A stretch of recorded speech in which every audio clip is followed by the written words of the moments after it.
¿Qué tal, mis estimados seguidores de mi canal de YouTube? Como ustedes saben, soy el licenciado Edgar Martínez Cruz y el día de hoy quiero transmitir con ustedes para dar a conocer un tema que me parece muy interesante y que se presenta cotidianamente aquí a las personas.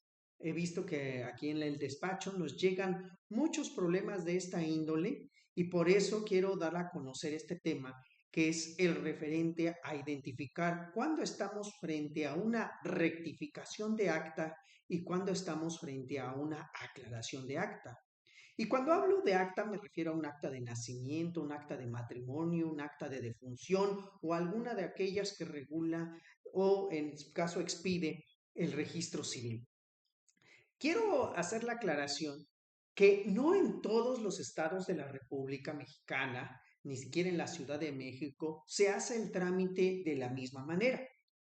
Muchas veces, por ejemplo, aquí en la Ciudad de México, el procedimiento se realiza ante el propio registro civil, de la Dirección General del Registro Civil, tanto para modificación como para rectificación. A diferencia de otros estados de la República, que solamente para aclaración de acta se puede hacer ante la misma dirección del registro civil local. Pero cuando ya se trata de rectificar un asiento, entonces esto de preferencia ya se va al ámbito judicial. Ahora, para poder entender muy bien esta situación, ¿qué es lo que debemos de tomar en consideración para identificar cuándo estamos con una u otra situación? En este caso, la rectificación principalmente se va a enfocar cuando se tiene que modificar algo sustancial del acta de nacimiento. Por ejemplo, el nombre. Este es común en todo, ahora sí que el problema más común que se va presentando, porque en el nombre muchas personas durante su vida varían el que tenían registrado en el registro civil. Esto se presenta muy comúnmente cuando se ponen dos o tres nombres en el acta de nacimiento y resulta que en su vida nada más utilizaron uno solo. Pero también es muy importante recalcar que para poder hacer esa rectificación de acta, bueno, se tiene que demandar al registro civil.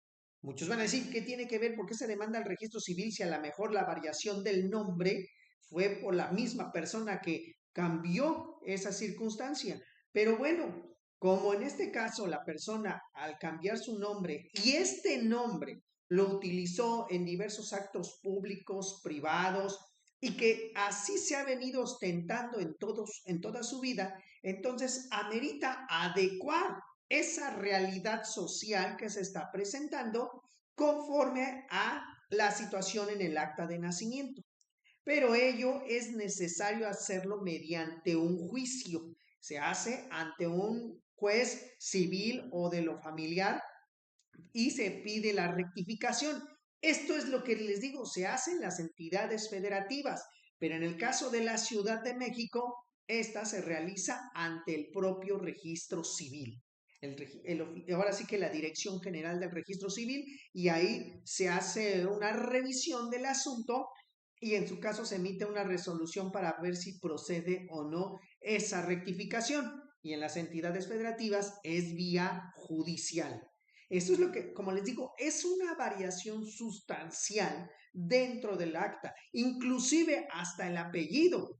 ¿Cuántas veces nos encontramos que las personas realizan una variación en su apellido? O en su caso, en vez de se llamaban Martínez Cruz y se pusieron Martínez López, ¿no? Y eso también hay que demostrar por qué sucedió esa variación durante la vida de esta persona que ha hecho esa modificación y poder en un momento dado determinar por parte de un juez que se modifique el apellido, aunque a veces también hay que tener mucho cuidado con esta situación porque el apellido tiene que ver con vínculos de filiación. Y entonces, a veces ese apellido hay que tener cuidado cuando se le impone a una persona, porque si hay otra que ostenta ese mismo apellido que es cercano a la familia, cuidado que se le puede imputar esa filiación. Pero si a lo mejor se le coloca ese apellido por el uso que ha venido haciendo, puede de esa manera hacer ese asentamiento en el acta, pero se tiene que demostrar vía judicial. Esto es lo que les digo aquí en este caso, en las entidades federativas, porque en el Distrito Federal se hace ante el juez del registro civil. Eso es en cuanto a lo que se dice una rectificación. Ahora, una aclaración de acta es aquella donde nada más se tiene que modificar algún error mecanográfico. A lo mejor se colocó el apellido Martínez y en vez de ponerse la Z se puso la S, o a lo mejor cuando se pone un nombre como el famoso Christopher, que luego le ponen una H entre la C y la R, o a veces entre la T y la H, y a veces en el asentamiento cuando se hace, pues no se coloca de manera adecuada. Entonces, es una variación de una letra que en un momento dado eso se puede aclarar y no hay necesidad de irse a un juicio, sino se presenta esa solicitud de aclaración ante el propio registro civil donde se llevó a cabo el registro o a la Dirección General del Registro Civil de la entidad federativa y así se puede llevar a cabo ese trámite para que se rectifique el acta. Y bueno, eso ayuda. O también puede haber una variación de un número. ¿Qué tal si a lo mejor en vez de colocarse como fecha de nacimiento el 18 de enero, vamos a suponer, se coloca como número el 28? Entonces, si se demuestra con otros documentos que en efecto el nacimiento se llevó a cabo en otra fecha distinta de la que colocó el registro civil, bueno, la persona que se encargó de redactar el acta, entonces puede hacerse también esa aclaración. Fíjense que a mí en lo particular me han llegado este tipo de asuntos y donde más se presenta es cuando las personas ya son muy grandes y bueno, esas actas antes los formatos que existían solamente se llenaban a mano y no existían los formatos como ahora en la actualidad donde ya se dice nombre del padre, nombre de la madre, nombre de los hijos, si es que hubiera, bueno, estamos hablando por ejemplo de actas de matrimonio donde también se puede hacer legitimaciones, etcétera. Entonces, ahorita ya viene más especificado los datos que se deben de asentar. A diferencia de antes, pues primero, pues a veces el libro del registro civil lo llevaba cualquier autoridad que a lo mejor no tenía conocimientos sobre los registros y se llenaba a mano y como se le llama con esta letra manuscrita que luego a veces ni se entiende qué es lo que se trató de colocar, pues a veces se tiene que interpretar lo que se tiene que manejar.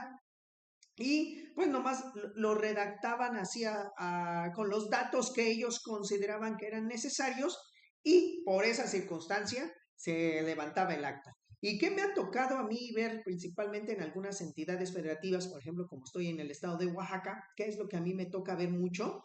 Que en ocasiones nada más se presentaba uno de los progenitores a registrar al que había nacido y en muchas ocasiones pues nada más se le colocaba que se compareció la madre quien se identificó así y aunque le pusieron los dos apellidos al principio porque la madre dijo sí es hijo de Juanito Pérez y yo soy Juana López, entonces se va a apellidar Pérez López. Y le ponen el nombre, pero ¿qué resultaba? Que como Juanito Pérez nunca se presentó también a la comparecencia del registro civil, ¿qué sucede? Que ahora con los formatos que ya se tienen, se transcribe el acta como está y resulta que nada más se le coloca un solo apellido, el apellido materno o el apellido paterno, porque a veces no comparecieron en aquel entonces el padre o la madre, según haya sido el caso, y por eso luego ahorita tienen problemas de que viene el acta y nomás viene con un solo apellido. En este caso, algunas entidades federativas permiten que se haga una aclaración por uso.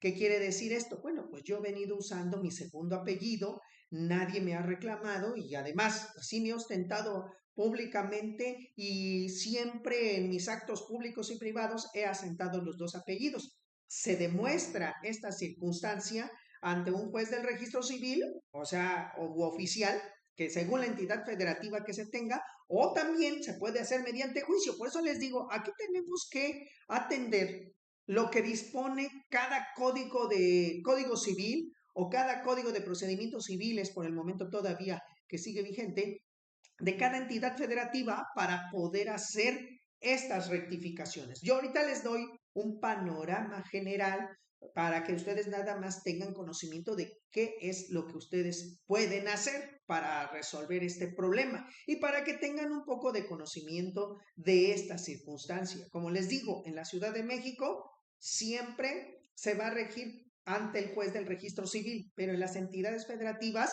puede ser ante un oficial del registro civil cuando nada más es una aclaración, como les dije, algo que no afecta considerablemente el acta, sino que fue un error, que se cometió un error de dedo, como se dice comúnmente, y por eso se puede llevar a cabo esa aclaración. Pero en otras cuestiones, cuando son cambios sustanciales, cambio de nombre, cambio de apellido, o hasta como me ha tocado ver, que hasta colocan mal la fecha de nacimiento y la fecha del registro, también se tiene que hacer una aclaración o en su caso un procedimiento judicial para modificar esas circunstancias. Entonces, como les digo, esto es lo que ustedes deben de conocer para que también tomen en cuenta pues qué es lo que se puede llevar a cabo.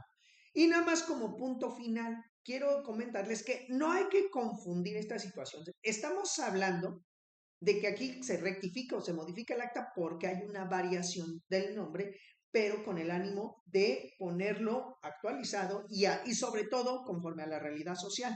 Pero si resulta que esta persona que pretende o viene con el problema de su acta y dice que en su acta se llamaba César, pero en su vida pública utilizó el nombre de Roberto, luego utilizó el nombre de César, luego el nombre de Juan, y así varios nombres que utilizó en toda su vida, ahí no amerita una rectificación de acta. ¿Por qué? Porque tiene varios nombres en diversas actos jurídicos y eso no puede ser sustentado, como les estoy comentando, por medio de una simple modificación o rectificación del acta, ¿no? Porque pues no sabemos cuál es el nombre que se le va a colocar, porque ha utilizado diversos nombres y esas diversidad de nombres pues no pueden ser colocadas en el acta de nacimiento. Y entonces ahí cómo se resuelve la situación. Ahí realizamos un procedimiento ante una autoridad judicial por medio de una jurisdicción voluntaria o en algunos códigos les llaman procedimiento judicial no contencioso, encaminado a que esa persona se presente ante un juez, presente todos los documentos en los cuales se ha ostentado con diversos nombres, se presentan 2 testigos como mínimo que vengan también a declarar de que el señor que se ostenta como Juan, Pedro, Pablo, se trata de la misma persona. Se lleva una audiencia donde el juez recaba esas pruebas y entonces dicta una resolución donde se dice que se declara la identidad de la persona, en el sentido de que Juanito, Pedro, Pablo se refieren a una misma persona y esa resolución les sirve para que pues se pueda ostentar o pueda justificar que se trata de la misma persona con respecto de los nombres que ha venido utilizando. Pero no se modifica el acta, solamente se hace esa declaratoria de identidad para que no haya problemas a futuros, como por ejemplo problemas sucesorios, problemas de acreditación de filiación, etcétera. Y esto les va a ayudar mucho a resolver estas cuestiones. Pues muy bien, les agradezco mucho que me estén siguiendo en este canal. Como siempre, los invito para que se suscriban, denle un clic a la campanita para que de esa forma les llegue la notificación cuando estemos subiendo videos. Si en dado caso requieren alguna consulta por parte de su servidor, pueden ustedes hacerlo a los números telefónicos que se colocan al pie de este video. En este caso, por ejemplo, yo estoy ya en la ciudad de Oaxaca, donde mi número telefónico es el 951-126-9802.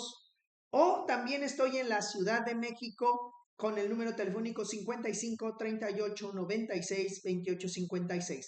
Les pido de favor que me manden un mensaje de WhatsApp para que yo les pueda decir en qué momento los puedo atender, dada que nuestras actividades que tenemos como son arduas, en ocasiones no puedo tener un espacio para contestarles de forma inmediata. Entonces, por favor, les pido que a los números que les acabo de indicar, mejor me manden un mensaje de WhatsApp y así los puedo atender. Pues les deseo un excelente día, cuídense mucho y seguimos en próxima transmisión. Hasta luego.